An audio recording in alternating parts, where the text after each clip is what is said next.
Извинявайте, че ви накарах да чакате толкова, но трябваше да чуя какво мислят нашите държавници за това, което става сега в света, защото то засяга не само България, но засяга цяла Европа.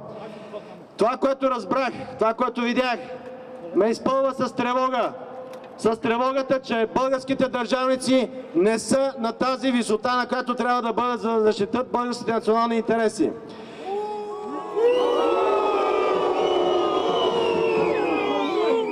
Искам само да ви покажа какво становище е изготвил екипа на господин Плевнелиев, за съжаление, президент на България. Аз му казах, че съм категорично несъгласен с това становище и моля да го каже пред медиите, когато съобщава сега пред обществеността. В това становище, уважаеми българи, се говори за военна агресия на Русия в Украйна.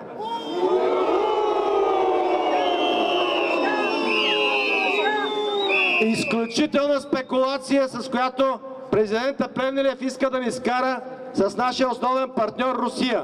Къде видяхте, господин Плевнелиев, военна агресия в Украйна? Къде видяхте? Аз видях военна агресия в Югославия преди 15 години, защото на днешната дата, на 24 март, ада се изсипа от небето над една братска православна държава. Убиха 2500 души, сред тях имаше българи. Убиха много деца, разрушаваха болници, училища, православни църкви, ги целиха с снаряди, на които пишеше за вашия православен Великден от НАТО. Това беше подаръка на САЩ за православието. На фона на тази агресия преди 15 години, 1999 година, в становището на господин Плевнелиев пише, че пренареждането на Европейската карта, териториалното прекрояване на Европа след 70 години мир било грубо погазване на международния правов ред. Моля, 70 години мир, при положение, че САЩ водиха 33 войни след Втората световна война до ден днешен. 33 войни, в които безцеремонно, грубо и абсолютно безскрупулно изпогазване на всички международни норми нападаха която държава си искат и не им пукаше от никакво международно право. Само да ви напомня последната война в Ирак, която щатите предприеха на базата на една огромна лъжа, че там имало оръжие за масово унищожаване. След което дори президента Буш каза, ми няма такова оръжие, оказа се, че няма. Само че те опиха там стотици хиляди мирни жители, разрушиха една държава, която е наследник на антична цивилизация, унищожиха много истински артефакти, унищожиха историческия музей в Багдад, където се пазят от преди 5000 години артефакти, нарочно и само за да коригират световната история. Употребяваха оръжия, които са забранени от Женевските конвенции, както между прочим в Югославия преди 15 години. Бомби с уран, касетъчни бомби, химически вещества, бойни неутронни вещества. И всичко това го правеше същите американски щати, които сега закрилят бандитите в Киев. И казват, че това било легитимното правителство. Аз бях силно възмутен от думите на господин Вигенин, външен министър, който каза повече да не сме коментирали легитимността на властта в Киев. Не, господин Вигенин, казах му аз. Ще продължа да коментирам тази легитимност, защото такава легитимност няма. Да, оставка за този външен министър.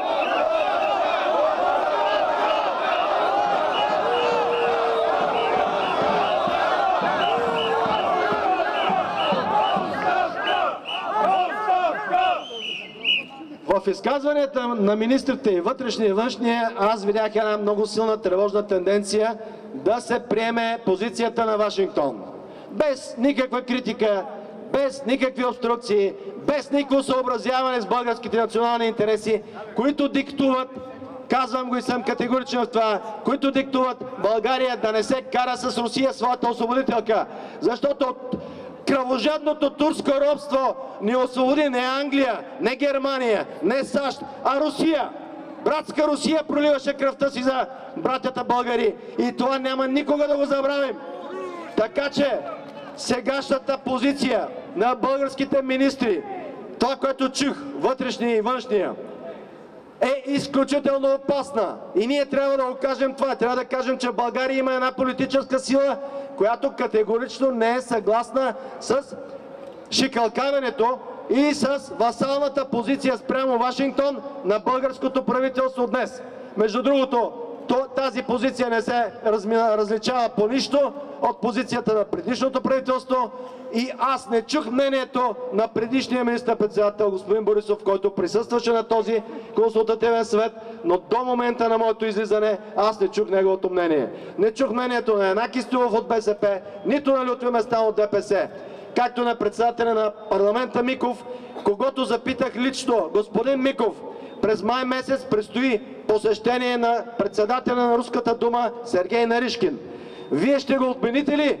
Ще скъсате ли дипломатически отношения с Русия, за да спазите идиотските забрани, наложени от Барозо и другите масонско-талмудически лобисти в Брюксел? Ще го направите ли и ще забиете ли нож в България по този начин? Защото скъсването на отношения с Русия е вредно за България, за българския, повтарям, интерес. Русия бълха е охапала, обаче България ще загуби много повече, тъй като нашите енергийни доставки 95% са оттам. Нашия износ за Украйна и за Русия също е сериозен и може да се увеличава, а България би била най-ощетената държава от едни икономически санкции срещу Русия. Затова нашата държава трябва да каже ясно: не на санкциите, налагаме вето, ако това се гласува в Европейския съюз. Само че аз не чух от господин Орешарски, който също присъстваше, ясна позиция по този въпрос. Ще наложи ли вето или няма? Което ме води на мисълта, че той се колебае, може би няма да наложи вето. Ако направи така, господин Орешарски ще покаже, че е министър-председател без характер и тогава ще трябва да кажем и за него същите три срички. Оставка! Оставка! Оставка! Оставка! Оставка! Оставка! Оставка! Оставка! Оставка! В становището, което е изработил екипа на господин Плевнелиев, има една 6-та точка, която казва: Министерския съвет да предприеме мерки за прилагане на наложените санкции срещу Руската федерация. Това означава, че се готвят да се присъединят към санкциите. Тоест, нашия призив ще остане глас пустиня.